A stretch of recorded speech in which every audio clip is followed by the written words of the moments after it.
Our top story tonight comes from Pakistan. It is about the newest addition to Imran Khan's cabinet in Pakistan. You would assume that it will be just another member of his party, the Tehreek-e-Insaf, but the latest entry in Pakistan's government is not just another politician. His name is Ijaz Shah, a former chief of Pakistan's Intelligence Bureau and a former member of the ISI. Take a look at his CV. Ijaz Shah served as the Director General of the Intelligence Bureau. During the reign of Pervez Musharraf, he was counted amongst the president's loyalists. Ijaz Shah is accused of plotting the murder of Benazir Bhutto. And more importantly, he was the caretaker of Osama bin Laden, the Al-Qaeda terrorist, the mastermind of the 9/11 attacks in America. Now, Ijaz Shah helped hide Osama bin Laden. He is widely believed to be the mind behind the Abbottabad safe house. That is where Osama bin Laden was living before he was killed. It is said that Ijaz Shah was harboring Osama. He ordered the construction of this 3-storied walled compound that housed Osama bin Laden, the chief of Al-Qaeda, and Pervez Musharraf had full knowledge of all of this. Now, the same man has taken oath as a minister in Pakistan, the Minister of Parliamentary Affairs. Ijaz Shah always had political ambitions, we are told. He made several attempts to win a seat in Pakistan's National Assembly. In the first 2 attempts, in 2013 and 2015, he was handed a defeat. But in the last general election, in August last year, Ijaz Shah was fielded by Imran Khan's party from the NA 118 constituency, and this time he managed to win. He was third time lucky. Early reports had indicated that Ijaz Shah could be the next national security advisor of Pakistan, especially after the exit of Nasir Janjua. Imran Khan took several weeks to decide. Ijaz Shah was picked for the cabinet, but was ultimately given the portfolio of parliamentary affairs. Be that as it may, he is a minister now. He's part of the cabinet. His swearing in is extremely controversial. It has opened another political war between the Imran Khan government and the Pakistan People's Party. Days after Benazir Bhutto's death, a letter had come out. It was a letter that was written by Benazir Bhutto herself. It was addressed to Pervez Musharraf, and in that letter, Bhutto had accused Ijaz Shah of hatching a conspiracy to kill her. His appointment is also a statement on Imran Khan's cabinet. So far, the Pakistan Prime Minister has inducted 16 former loyalists of Pervez Musharraf. Perhaps the Pakistani Prime Minister prefers to have ministers who are known to be loyal to the military. Ijaz Shah is yet another example. The message to the world is clear. Those who harbor terrorists are rewarded with cabinet berths in Pakistan, the not-so-naya Pakistan of Imran Khan. And the timing of the swearing in couldn't have been worse, because Pakistan is under pressure to prove to the world that it is cracking down on terror safe havens. India's diplomatic hits have left Islamabad helpless. Foreign Minister of Pakistan Shah Mahmood Qureshi has indicated that his country could be blacklisted by the Financial Action Task Force, or the FATF, and he has blamed India for this. The FATF, remember, is the global watchdog that combats money laundering and terror financing around the world. It had in fact put Pakistan on its grey list last year, which basically means that Pakistan is under watch. A grey listing means that Pakistan's domestic laws are weak to tackle money laundering and terror financing. The FATF asked Islamabad to make amends. It told the government of Imran Khan to comply with a list of 27 demands, and so far their progress has been unsatisfactory. Pakistan has not been able to limit financing to terror groups, we all know that. Instead, it has been blaming India for its misfortunes. Shah Mahmood Qureshi, the foreign minister, says that Pakistan could be blacklisted because India has been lobbying against it. Sure enough, India has been lobbying, and Pakistan's actions have made India's job easy. Terror financing in Pakistan is no secret. Recently, a team from the FATF had travelled to the country. They conducted a thorough review. The question before them was this: has Pakistan done enough to be excluded from the grey list? The answer was no. The FATF team had serious reservations. They felt that Pakistan has not done enough to curb terror financing. India's diplomatic campaign is about making the world aware of Pakistan's state sponsorship to terrorists, and that is why India has been has in fact got the backing of countries like the United States, the United Kingdom, France and Germany. What worries Pakistan more are the financial losses that will follow all of this. The FATF's clampdown will bleed Pakistan. They could suffer losses to the tune of $10 billion every year. That's a lot of money. They're already struggling financially. The Imran Khan government is negotiating for a bailout from the IMF, the International Monetary Fund. Any more curbs on the financial sector will hurt Pakistan terribly. The FATF crackdown will squeeze their economy further, make it harder for Pakistan to meet their debt obligations, force foreign institutions to downgrade Pakistan's debt ratings. This means that Pakistan will find it hard to raise money from international bond markets. It could also hurt its IMF bailout prospects. And this too was part of India's plan to punish Pakistan. India wants Pakistan blacklisted. After the Pulwama attack, India shared a dossier with the FATF. Reports say that India shared specific information on the Jaish-e-Mohammed's links to the Pulwama attack. This dossier talked about the Al-Rahmat Trust in particular. This is a non-profit outfit. It is believed to be funding the activities of the Jaish-e-Mohammed. The Al-Rahmat Trust was set up by Masood Azhar in 2002. While America has tried to curb its activities, this trust still enjoys public and state support in Pakistan.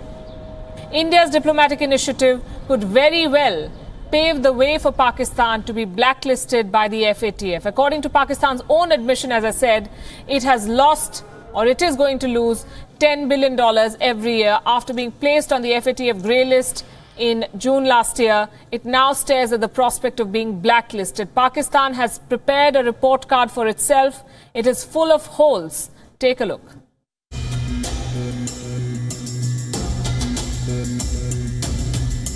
After being placed on global terror financing watchdog, the FATF's grey list in June 2018, Pakistan had agreed upon a 27-point action plan. In February 2019, the FATF narrowed it down to a simple 10-point plan and asked Pakistan to implement all of those points by May 2019. WION World is One accessed the compliance report on that 10-point plan prepared by Pakistan. Remember the Jaish-e-Mohammed chief. And surprise, surprise, Pakistan has patted itself on the back and claimed progress on almost all of the FATF's demands. Pakistan has basically fudged its way through the whole progress report. And for every point asked by the FATF, Pakistan has given itself a thumbs up, telling the FATF that action has been taken on all counts. What's important to note here is the highlighting of the poor rate of convictions as demanded by FATF in the 10-point plan, where point number 7 reads as demonstrating that terror financing prosecutions result in effective, proportionate and dissuasive sanctions. And to this end, even Pakistan admits that the rate of conviction stands low for now. However, it does assure that action has been initiated to strengthen the judicial process. But on all other counts, action has already been taken or is currently underway. Bear in mind that Pakistan now needs to submit this compliance report on the 15th of April to the FATF APG, that's the FATF's Asia Pacific Group. While the report compilation process is underway, sources tell WION that the final detailed report will end up running into over 165 pages. The report will then be debated by the FATF APG in its meeting scheduled to be held in Sri Lanka's capital Colombo from 20th till the 22nd of May. And that's where Pakistan's lies will eventually be thrashed out. Based on FATF APG's assessment of the debate, it will then give its findings report to the FATF plenary. The plenary is scheduled to take place in June in Paris, where the matter of blacklisting of Pakistan will once again come up for discussion. Bureau Report, WION World is One. Now, Pakistan's fears of being blacklisted are not unfounded. Look at the preliminary findings of the FATF team and you'll get the drift. Reports from the draft say, and I quote, activities of banned organizations still remain unchecked at provincial, district and grassroots levels. This means that they can still freely raise funds, hold meetings and rallies. And the FATF report then goes on to say that Pakistan has so far failed to demonstrate a proper understanding of terror financing risks posed by groups linked like the Lashkar-e-Toiba and the Jaish-e-Mohammed. And this is by way of reports, but this is what the FATF seems to have found in Pakistan. Join the dots, they make one word: blacklist. And that is Pakistan's future. For the moment, let's turn to what's happening in India. It's election season. Let's bring you up to date with what happened today.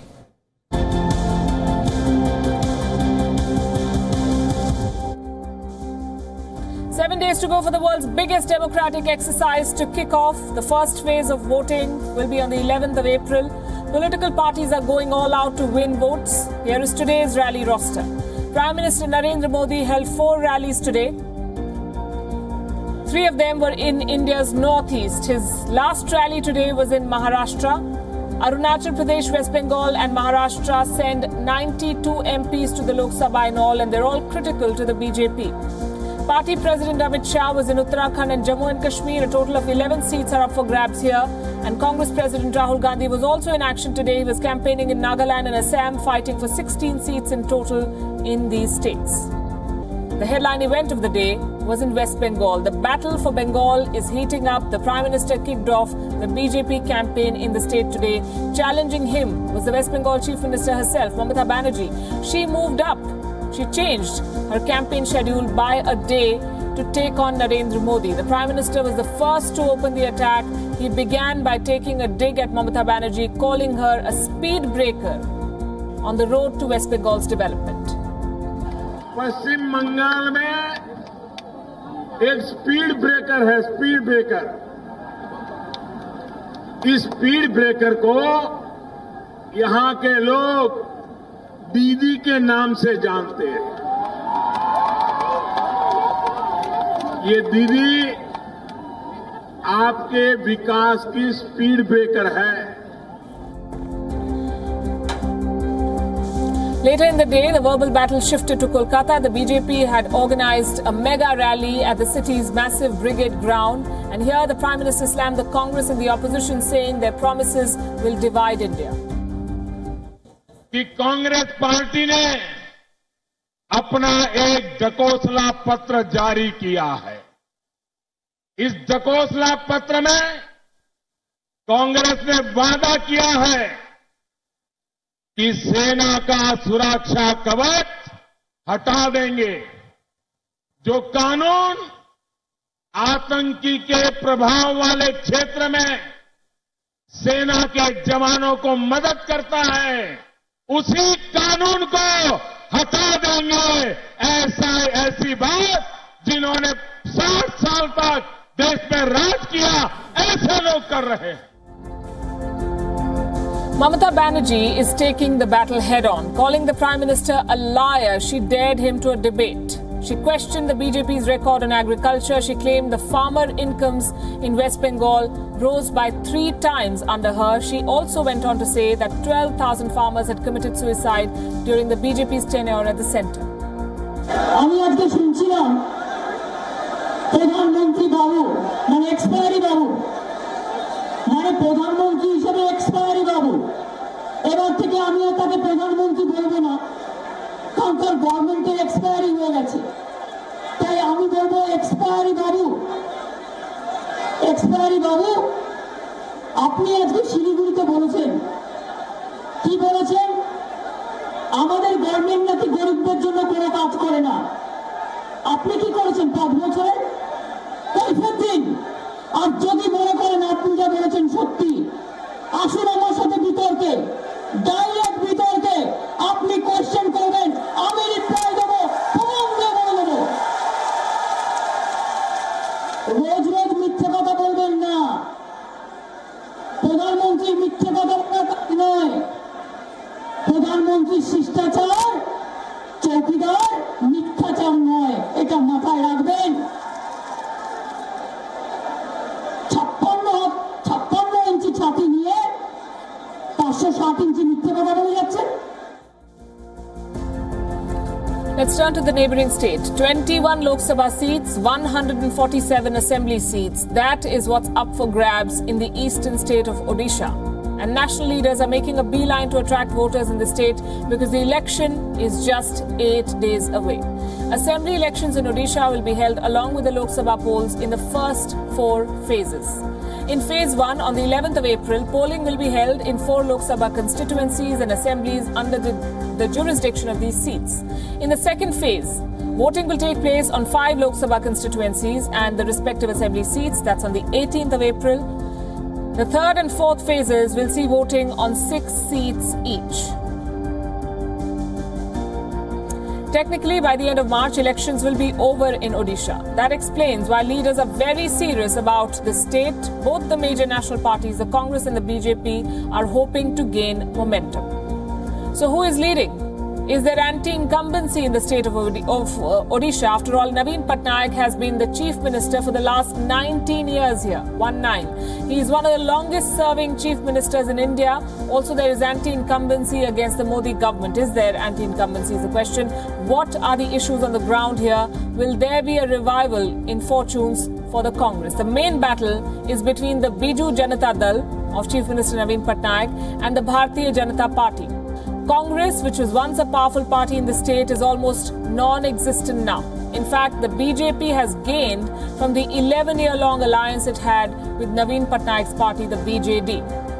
The BJP is now a major opposition party in Odisha. It even has prominent leaders like Dharmendra Pradhan, Jay Panda and Aparajita Sarangi in its ranks. Naveen Patnaik still remains the most popular leader in the state, but his party's influence has waned significantly. Let me explain all of this with numbers. In 1995, the Congress had nearly 40% of the votes. It even formed a government. Biju Janata Dal had over 35% of the vote share.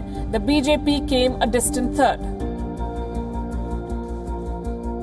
In 2000, when Naveen Patnaik formed the government, the Congress still had more vote share, but the NDA alliance was a win-win partnership. 30% vote share of the BJD plus 18% of the BJP. That was the beginning of the alliance demolishing the Congress in Odisha.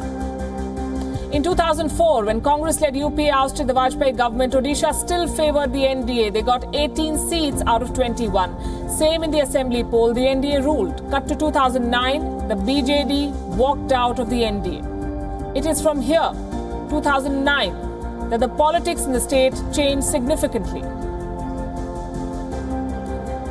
What was a symbiotic alliance had turned into a political headache for Naveen Patnaik. The BJP had begun to cut his votes. He got them back.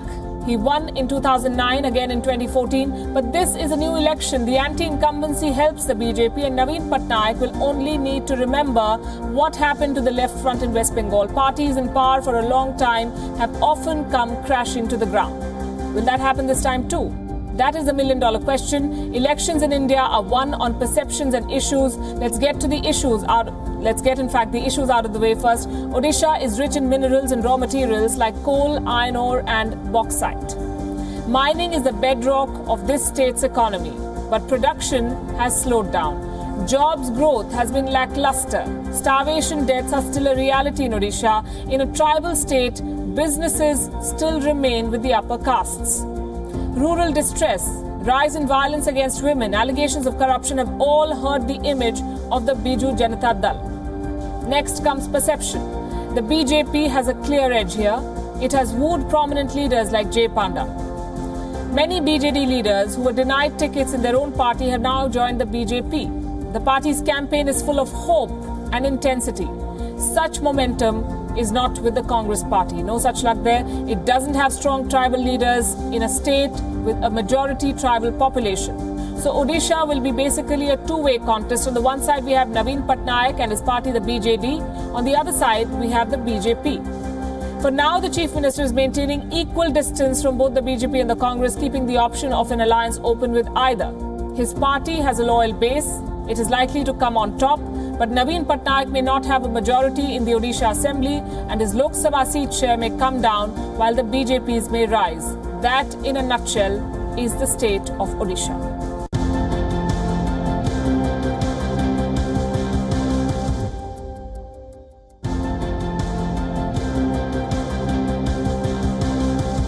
Is there no contest in Telangana this time? Is KCR still the king of Telangana? These questions are significant because just a few months ago, the state gave a rousing response to the Telangana Rashtra Samiti. KCR's party won nearly 88 seats in an assembly of 119, and the TRS, his party, got nearly half of the total votes polled. But no two elections are alike, And assembly elections and Lok Sabha elections are totally different ball games. Besides, Telangana is a young state. It was once carved out of Andhra Pradesh in 2014, and this is their first Lok Sabha election as a state. So why is there a perception that KCR has already won this battle? 1. Welfare measures like the flagship healthcare scheme, Arogya Shri, has worked well with people. 2. KCR is the most charismatic leader in the state. The next best is his son, K.T. Ramarao. 3. KCR is seen as a leader with a rural connect. He speaks the Telangana dialect. He appeals to every voter. 4. People still consider him as the man who spearheaded the movement for a separate Telangana. They credit him for the creation of the state. And that's not all. There are significant takeaways from the recently concluded assembly elections. One of the activists who protested for Telangana's formation was Kodandaraman. His party, the TJS, allied with the Telugu Desam, the Congress and the left in the assembly election. Together they took on KCR. Their math was simple at that time. The traditional Congress voter of Telangana, plus the caste votes of Telugu Desam party, plus the rural voters of the left, and the identity votes due to TJS. Combined, they thought they could oust KCR. They came a cropper. And this explains KCR's near invincibility. The TDP's Chandrababu Naidu and the Congress will be competing against each other in Andhra Pradesh, and a few kilometers away, in neighbouring Telangana, these two parties are allies. The voter will not be fooled though. Besides, there is no strong state leader either in the Congress or the Telugu Desam. Now in the South Indian states, with the exception of Kerala perhaps, votes on the basis of a leader's mass appeal are common. The Congress has no such face in both Andhra Pradesh and Telangana, and Rahul Gandhi does not cut it in Telangana. When the Congress did well in the United Andhra Pradesh, it was due to a mass leader like the late Y.S. Rajshekhar Reddy, also known as YSR. And after his death, the Congress has lost that vote bank. Also, the delay in bifurcation happened under the Congress rule, under UPA, and people still remember that. They do not buy the Congress line. They do not give the Congress credit for the formation of Telangana. On the other hand, KCR plays to the sentiments of the people. He knows how to win elections. The minority vote will go to him thanks to the support of Asaduddin Owaisi's party. And the majority vote is anyway his. After all, KCR is known for conducting many rituals and his belief in astrology. His son is seen as the urban icon in Telangana. So between father and son, they have all the bases covered. K. Chandrasekhar Rao has made this election a priority. He wants a prominent role in national politics. He has made many visits to meet Mamata Banerjee. He has spoken about a federal front. He has converted the Telangana fight as one between national and regional parties. And all of this is going to help him. As things stand, Telangana is all set to unanimously back K. Chandrasekhar Rao. The state has 17 seats. Anything less than 15 for KCR will be seen as a bad result. His party is in pole position and KCR is still the king of Telangana.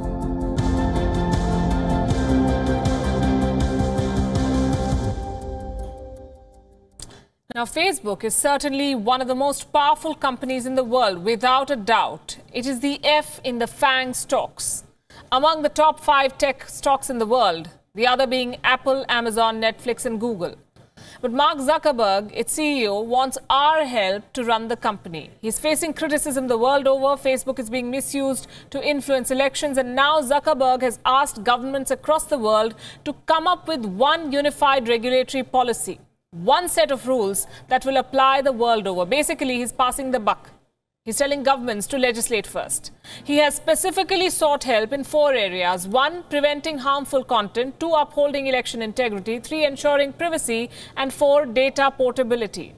He has asked countries to adopt the European Union's General Data Protection Regulation. So technically, Facebook is asking governments to regulate, meaning asking governments to do what Facebook itself should be doing. Isn't it the job of this company, Facebook, to regulate what happens on its platform? And it knows that it's asking for the moon. It is almost impossible to get a global consensus on how the internet should be run. And that's what Mark Zuckerberg is now asking for. Every country has its own internet laws. Is Zuckerberg trying to subvert the internet laws of individual countries by seeking one global internet law? Besides, what is right in one country may not be right in another. But the issue that he's raised is crucial.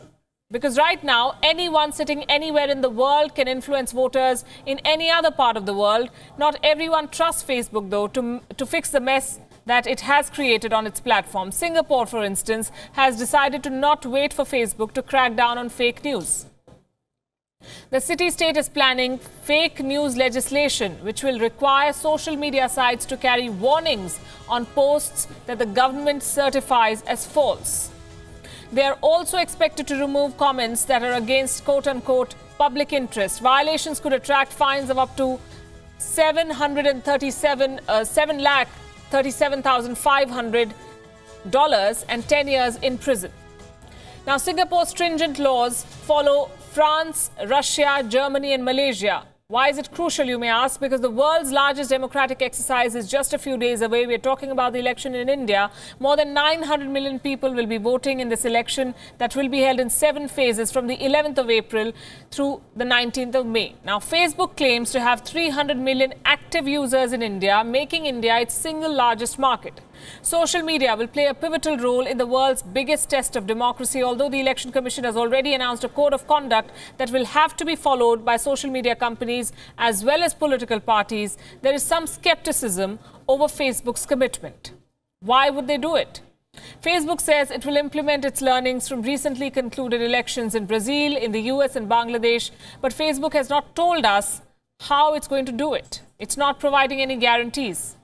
Under intense scrutiny after the Russian meddling in the US election, the allegations of those, Chief Executive Mark Zuckerberg had said, and I'm quoting, "We've certainly made a lot of progress, but no, I don't think anyone can guarantee in a world where you have nation states that are trying to interfere in elections, there is no single thing we can do and say, okay, we've now solved this issue." And this comment says everything that has to be said. Facebook claims that it is determined to fight misinformation, but at the same time, it wants users to regulate. It says there's no guarantee that it can crack down on fake news. In India, it has recently deleted almost 700 pages with political content. But is that enough? Due to lack of legislation on fake news in India, Facebook can always try and escape the blame like it's attempting to do in Europe. Now, the recent government shutdown in the US might have made it seem as if there isn't enough money with the US government to spend. But Donald Trump's administration has the money and it spends that money in style. Government agencies in the US spent an eye-popping $100 billion of the taxpayers' money, $100 billion. They gifted themselves everything from fine food to booze and iPhones, even golf carts. More in this report. US President Donald Trump has fought tooth and nail to get funding for a wall along the Mexico border. But guess what his government was busy splurging millions of dollars on? Crabs and lobsters, booze and alcohol, golf carts and iPhones. While Christmas is in December, for US government agencies, it surely comes in September, when the US fiscal year wraps up. And boy, did they celebrate or what. Data released for the month of September 2018 shows that the Department of Defense spent $4.6 million on crab and lobster. Half of it on snow crab, Alaskan king crab, crab legs and claws, with the other half for just lobster tail. And an additional $300,000 on all kinds of steak, ribeye, top sirloin and flank. And what's all this food without some drink to wash it all down? More than $300,000 again was spent by the Department of Defense and the Department of State on just beer, wine and whiskey. The Executive Office of the President spent $26.8 million on office furniture, passenger vehicles, cameras and newspaper subscriptions, amongst other things. Nearly $500 million was spent on a redecoration by federal agencies, which signed nearly 10,000 contracts to purchase furniture. Notably, the Department of Defense spent in excess of $9,000 on a Wexford leather club chair. Government agencies also signed nearly 3,000 transportation-related contracts and spent close to $300 million, which curiously included the purchase of golf carts and snowmobiles. 15 agencies made last-minute purchases of guns, ammunition and other weaponry worth more than $800 million. US government agencies spent about $10 million on workout equipment and recreational tools like skis, ski poles and a foosball table. In fact, the government incurred miscellaneous expenses worth $49 million, which involved anything from China tableware to inflatable games to model rockets. Not surprisingly, around $460 million were also spent on public relations, marketing research and advertising. And all of that added up to a total of nearly $100 billion US dollars. $97 billion to be precise. While it has been a practice to exhaust the yearly allocated spending, in September, the Trump administration has taken it to another level, with a 15% increase from last year to this year. That's nearly a 40% increase from 2015, with the president's executive office alone reporting a 60% rise in expenses in the last 3 years. This at a time when the country's total debt has crossed the $22 trillion mark. Bureau Report, WION, World is One. In a victory for millions of Algerians, President Abdelaziz Bouteflika finally resigned. He succumbed to 6 weeks of peaceful mass protests and pressure from the army against his 20-year rule. His departure comes as relief to Algerians who took to the streets to celebrate.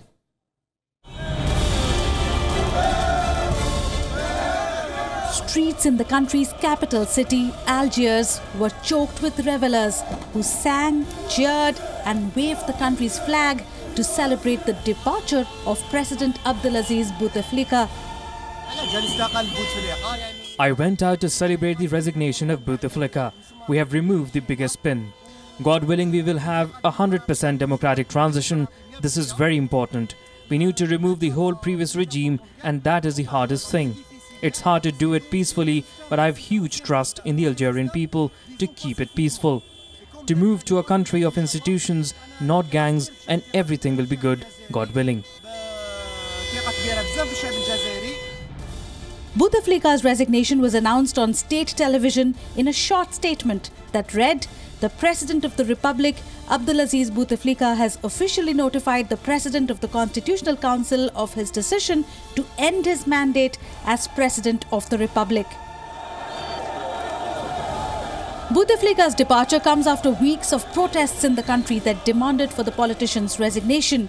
The ailing 82-year-old leader stood down shortly after the Army Chief of Staff demanded immediate action to remove him from office.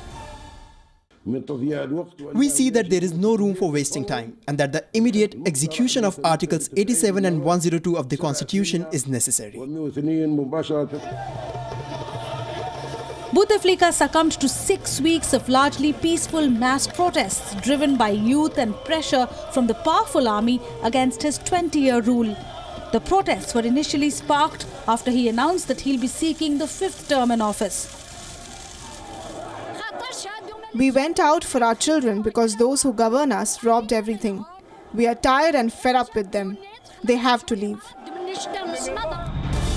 The Algerian leader held on to power for 20 years through a debilitating stroke in 2013. He was rarely seen or heard in public after that stroke. He was unable to speak properly, which made the Algerians question as to who was really running the country. Now, according to Algeria's constitution, the next step for the country will be to hold a presidential election within 90 days. During that period, the Speaker of the Upper House of Parliament will act as the interim president. Bureau Report, WION, World is One.